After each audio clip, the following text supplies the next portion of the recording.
Welcome to the dumbest smart guy podcast on the planet.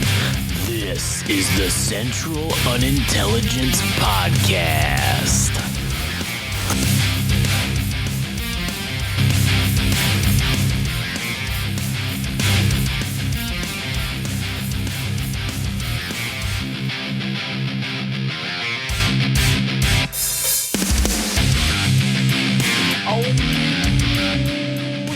Welcome back to a brand new episode of Adam Coughs the Podcast. No, this is the Central Unintelligence Podcast. My name is Josh here today with good buddy Adam. Yes. Oh, he's taking a drink. Yeah. It is hot. It is hot as balls, as they say on the garage studio currently. And we might die during this episode if we don't maintain proper hydration. So if you're here drinking, I don't care. So anyways, today this is going to be a more... Well, nothing we do is professional, but this is going to be a more professional 10,000-foot level look at all of the things that are going on in the world currently and how this is shaping up to be a total, or really I believe it already is a total global conflict. But kind of like looking at it from a high 10,000-foot level about how this is kind of affecting everything globally. And you know, I do just want to start off by saying it is very difficult to make predictions about like specific things and when something specifically is going to happen, because all this shit that's going on not only happens on a daily basis, things change, but really on a minute-to-minute basis, things change. So I'm going to give very general, vague things about what I think is going to happen, possibly, and how that could affect, you know, obviously us here in America. Because I mean, really, who gives a fuck about everybody else? But I'm just kidding. But so first thing, I just want to get into the new news, I guess, that's happened in Iran with this Middle East conflict. Let's just call it the Middle Eastern theater. How about that? The Middle Eastern theater conflict, and the escalations have really ramped up. The Iranians have now started... we started striking some of their critical infrastructure. We started striking bridges, railways, and yes, it's dual-use infrastructure, some of it, but the fact that it's dual-use doesn't automatically make it, you know, a military target, just because, I mean, our military uses our highways to drive stuff around and bridges and stuff, so... I don't know if that negates it, but the Iranians don't care because they've now started upgrading their strike deck to include desalination plants and power infrastructure, and they started in Kuwait today. That was the main thing that they started attacking and striking today, and now the Kuwaitis are already rationing power, and they're already talking about, you know, rationing water because the main source of their water is they desalinate it from the, you know, the Arabian Gulf, the Gulf of, or whatever the fuck it's called, Persian Gulf. So that in and of itself, big picture, looking at this, that is going to affect the way that this whole thing plays out. And it's that whole, escalate to de-escalate, but the problem with that is now that the United States is escalating, Iran's escalating and not de-escalating. They're not backing down, and I don't think that they're going to. Big picture, how this shakes out, obviously the Strait of Hormuz produces, you know, between the Strait of Hormuz, the Suez Canal, and the... Fuck, I can't remember the one on the Red Sea that the Houthis have over off of Yemen. The fucking... I don't remember what the fuck's called off the top of my head. But between those three, I mean, we're looking at like a third or more of the world's oil comes out of those areas. And the Iranians are talking about escalating, cutting off the other two as well. Which, again, they don't really have to do anything militarily other than maybe hit a ship or two.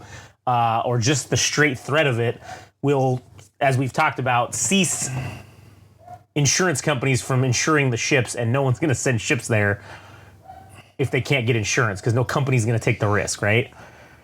So how this plays into the bigger picture as it relates to really China, because that's who this is essentially we're fighting this proxy war against, is China. Iran is just the proxy of China.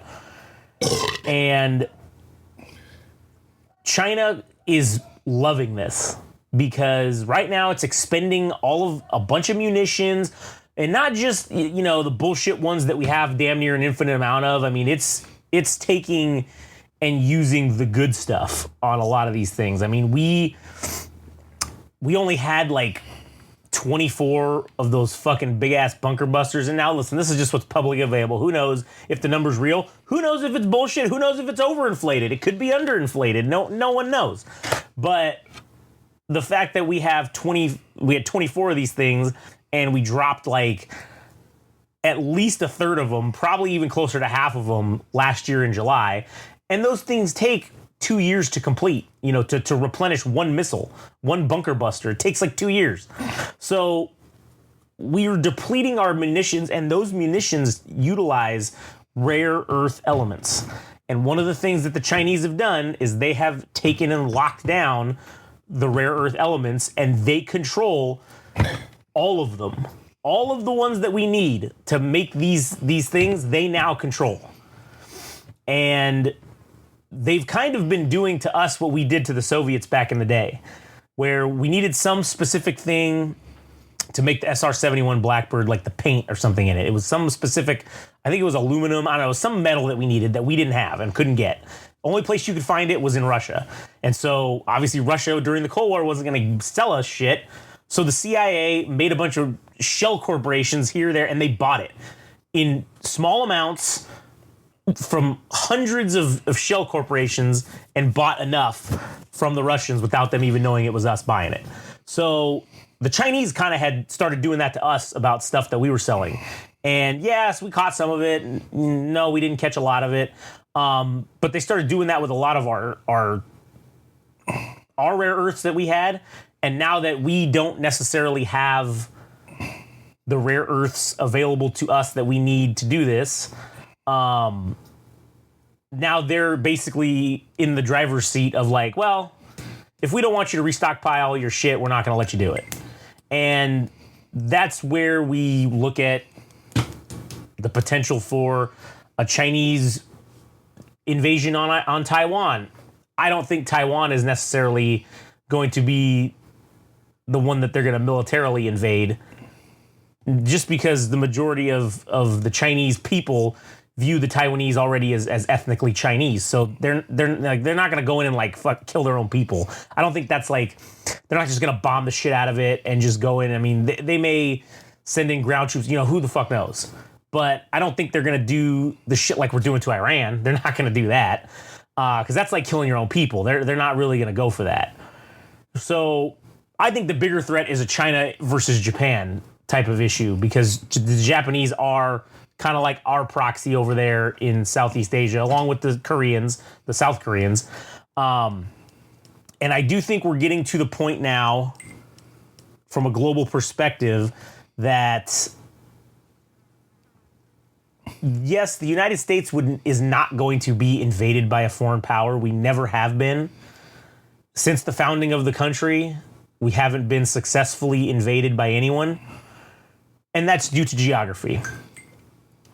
We have the best location. We're surrounded by two vast oceans, and you got to go through a lot of land if you want to come from fucking north, or maybe even come from the south. You got to go through a lot of land, and there's a lot of choke points that you're going to have to go through that are easily destroyed. So it's difficult. Logistically, it's difficult just even to get guys here in the first place, and it's difficult to keep them supplied.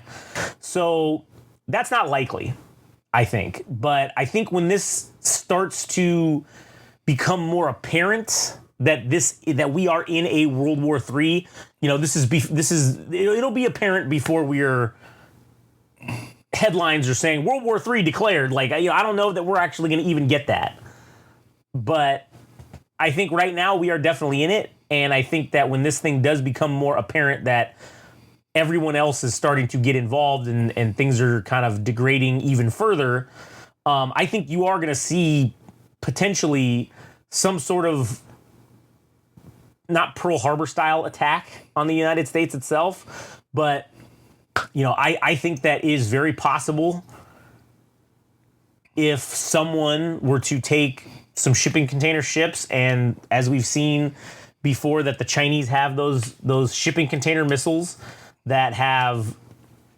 around a 500 to 600 mile range, that if you parked them off the coast of California, Oregon, hell, you could even maybe get some on the East Coast off DC, New York City, all the shit in Florida.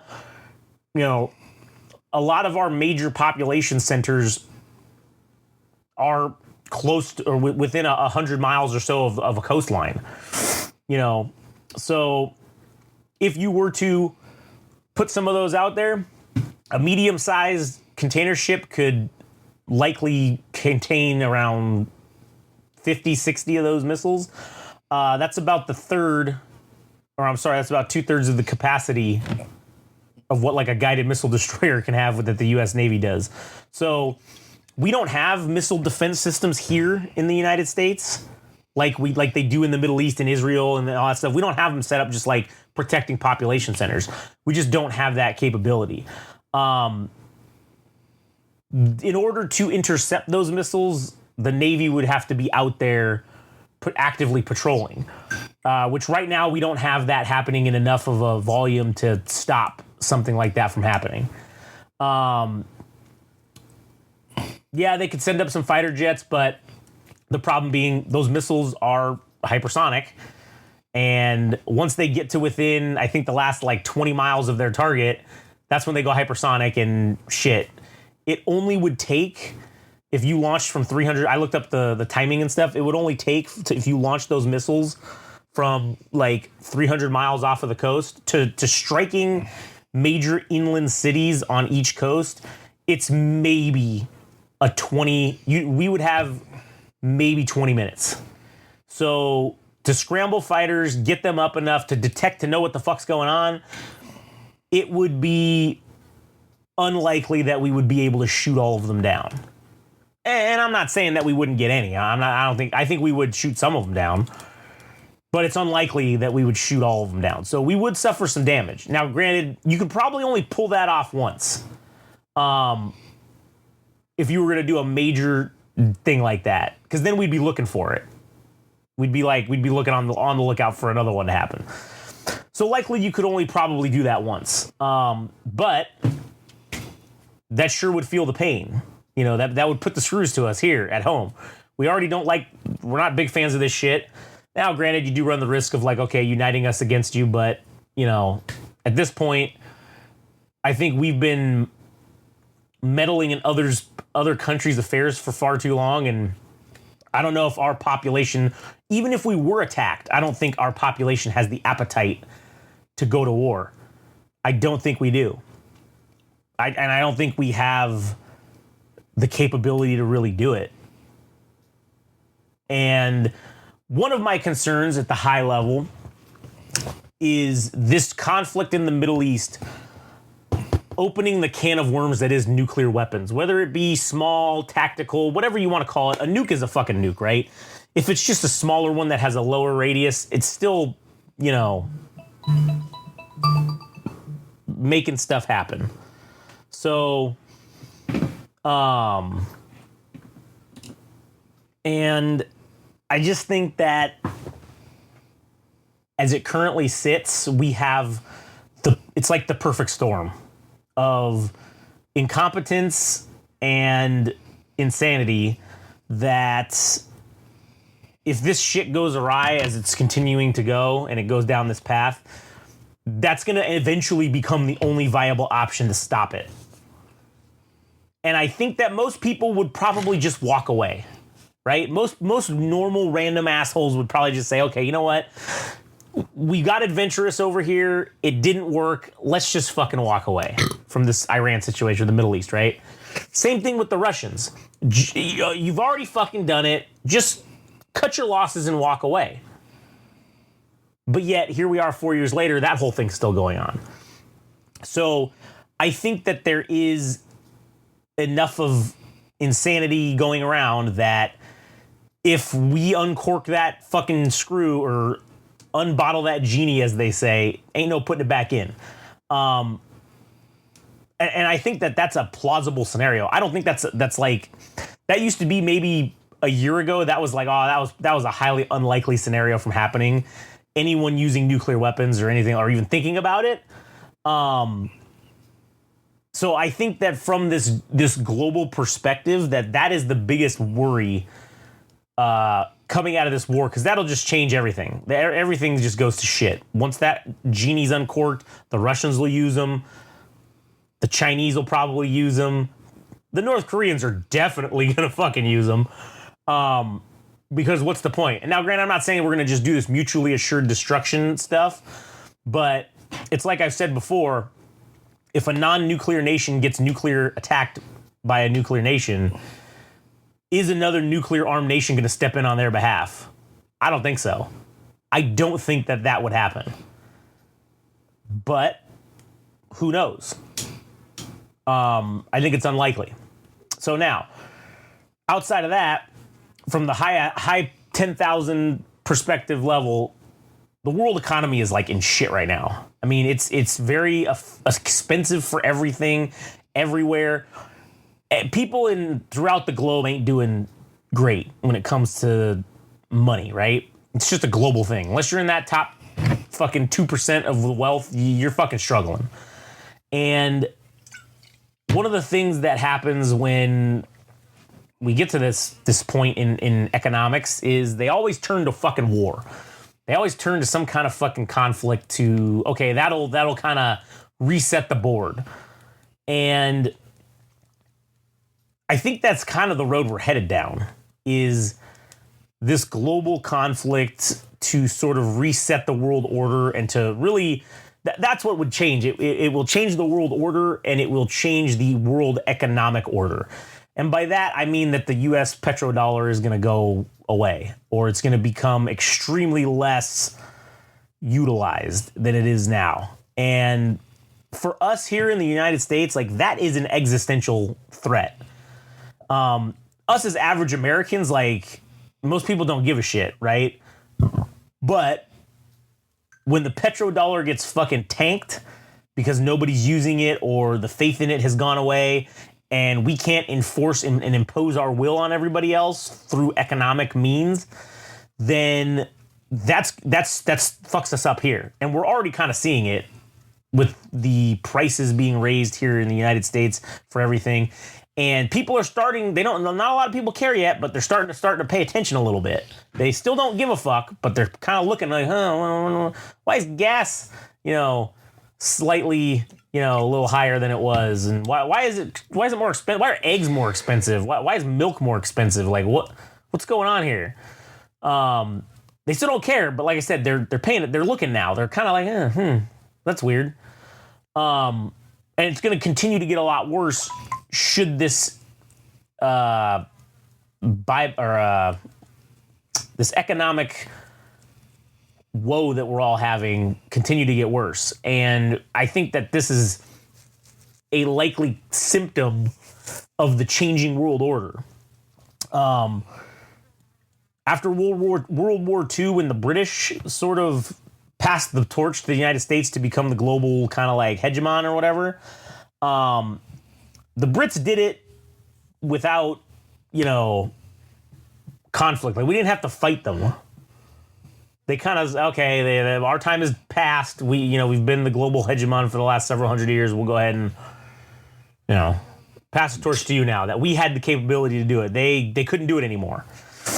I think we're getting to the point now where it's the cracks in our armor are starting to be shown, and we're starting to get to where we can't really do this anymore.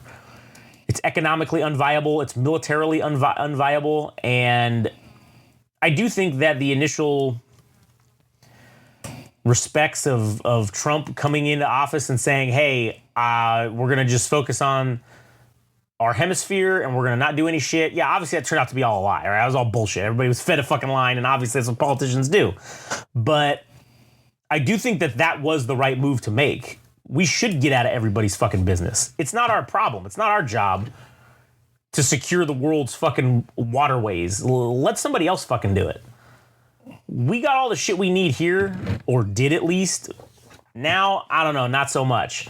But hell, we got enough to do what we need to do. We got food, we got the water, we got stuff. All right, we can survive on our own here in the United States. Let everybody else go do their own shit. We just worry about our area and fuck off on everybody else. That's what we should have done. Our fucking Western Hemisphere, we should have just kept that to ourselves and been happy with it. And just said, fuck it. But now, our global adventurism is now starting to show that it ain't as powerful as it was. And unfortunately for the world, I mean, and for us as well, we're not going to be like the Brits. We're not just going to hand it off to whoever. We're not just going to pass it off. We have a lot of money in our military. We're going to use it. We're going to fight this out. Most global hegemon changes throughout history, when the global order changes, it's always a violent thing. It's never, very rarely is it just kind of a soft transition. No, it's always very hard. It's very violent. It's very fucked up for a little while. And then when the new order emerges, then things start to kind of go back to like a certain number or a certain level of order in society, or global society, I should say.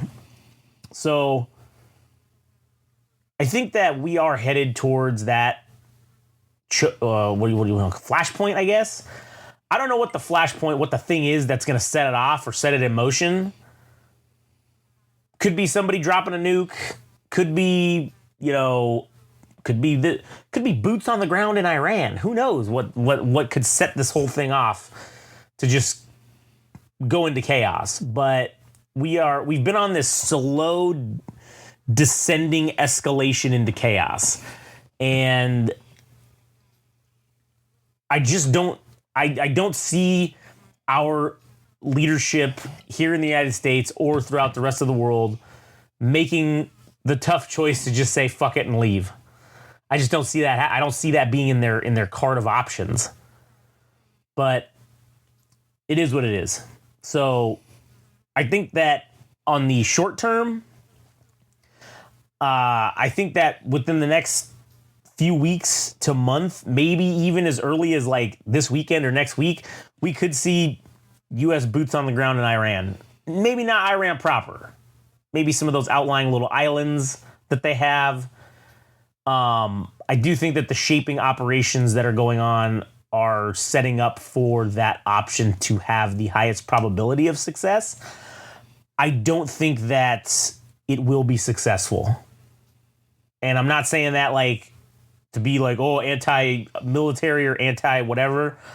I'm saying that as a point, as a perspective of realism, because you can sit there and talk about, people can say all the wonderful things about how all this fancy military equipment we have and everything we have is better than everybody else. And yeah, a lot of that is true. But when it comes down to it, none of that shit really matters. All that matters is, do you have 3 times the number of willing people to invade a country that they have to defend it? Because that is how you have the highest odds of success in an invasion of another country, is you need 3 times the number of their population to do it, or 3 times their number of fighters to do it. You have to have a 3-to-1 advantage. Throughout history, it's been shown any invading force in any other fucking conflict, if they didn't have a 3-to-1 advantage when they invaded, they generally usually lost 95% of the time, overwhelmingly. So we don't have that, and I don't think it's going to go well. I think the Iranians were smart enough back in 2003 when we invaded Iraq, and they saw what we did to a country that had order and it did have leadership, it did have a government, and we just bombed the fuck out of them because they had everything above ground. And so they just said, cool, we're just going to put, for the last 25 years, they've been putting everything underground. And shit, there's some stuff that we're finding out now that we can't touch. Those bunker busters can't hit certain things. And that's where the risk of the nuclear escalation goes.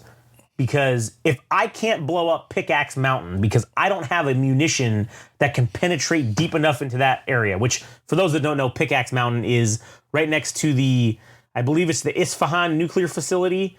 And that supposedly is where the Iranians have, at least that's known to us, the deepest underground base system that we know about, and we can't hit it. We don't have a munition that can go that deep and hit it.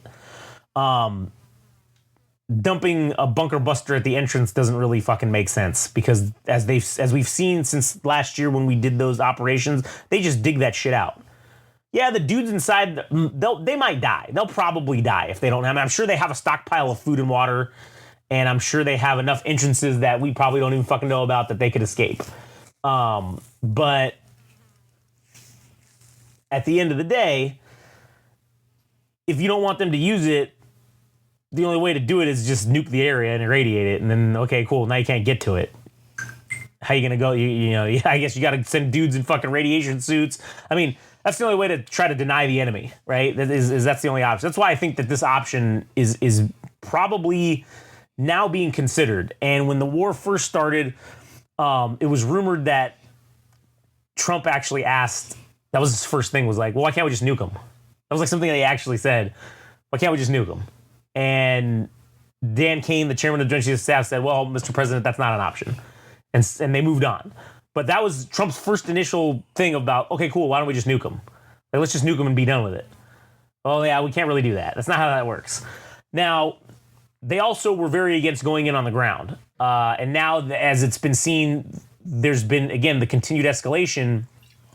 Now everyone around Trump and surrounding him is advocating for, okay, in order to do this, before it was, hey, we can regime change, it'll take fucking, 10 days, we're just going to bomb the shit out of them. Okay, cool. That didn't work. Well, why don't we just go in on the ground? Nah, well, okay, hold off. Okay, now everybody's saying, let's go in on the ground. We've done this, we're committed to it now, let's just keep moving forward. That's the advice that's going around everywhere. In DC, generally, from what I've heard, is that everybody's just like, okay, fuck it, let's just go in with boots on the ground. Whereas that was never an option before. But as we've escalated enough, okay, cool, the only way we can go in, let's just finish it. Let's just go in boots on the ground. I don't think that's going to go well. When that doesn't go well, what's the next fucking level of escalation?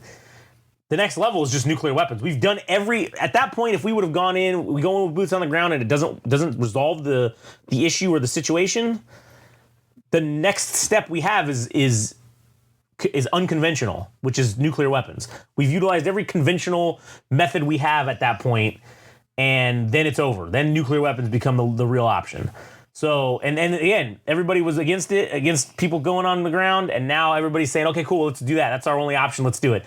Well, when that doesn't work, everybody's going to probably likely go to, well, shit, how about that nuclear option again? What? That's the only way to decisively end this. We're already committed. We just have to end it. Let's just drop a small one. Just send a message.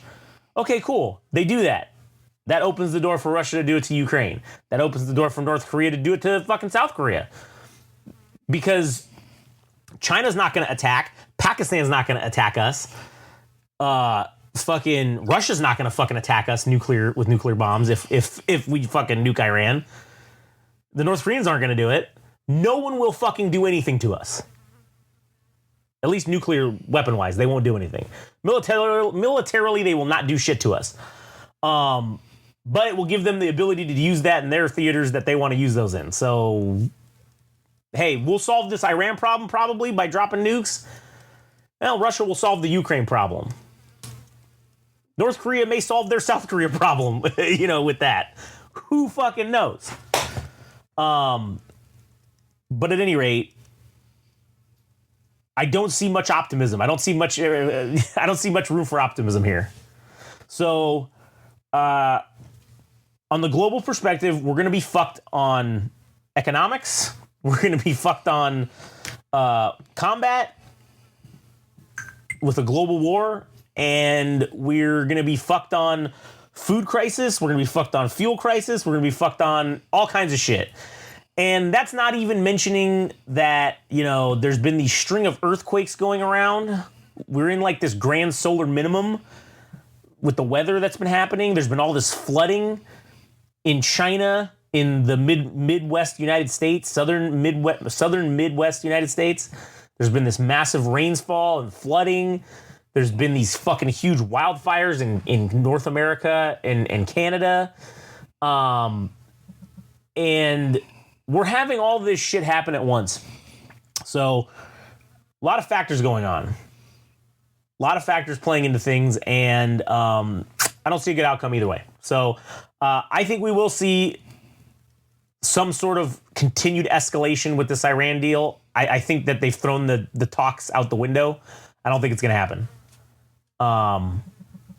Anyways, all right. I think that's generally, I've been talking for 30 minutes, so I think that's pretty much recapping everything related to this. Do you have anything you wanted to discuss or add? It was a lot. Yeah, it was a lot. You could have interrupted me at any time. I would have. No. I was listening because I don't know. There's too much to. There's a lot to process. Like, no, I can't even bother to like add anything because there was a lot of shit thrown. Yeah. All right. Well, whatever. We'll end it here, and that's not even talking about the now tit for tat possible assassinations that are going to happen.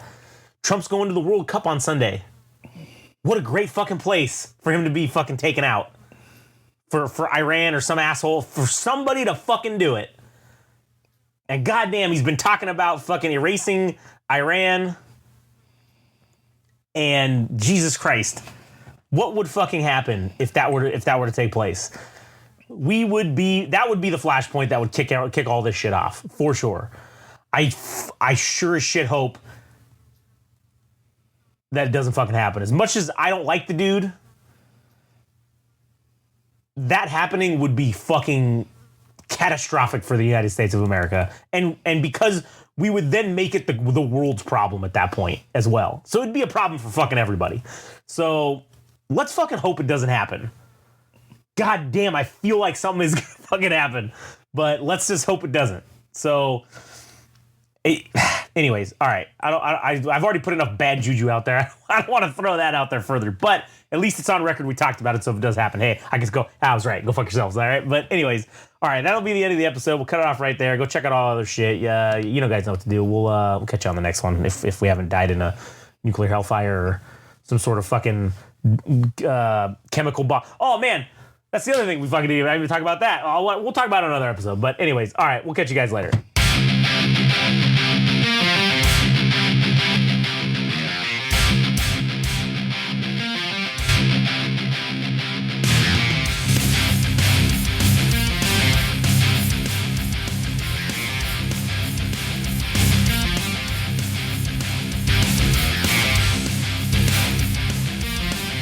That was the latest episode of the Central Unintelligence Podcast. Don't forget, subscribe and like on Instagram and TikTok at Game Rage Magazine. We're also on Twitter/X at Game Rage Mag. Also our website, www.GameRageMagazine.com.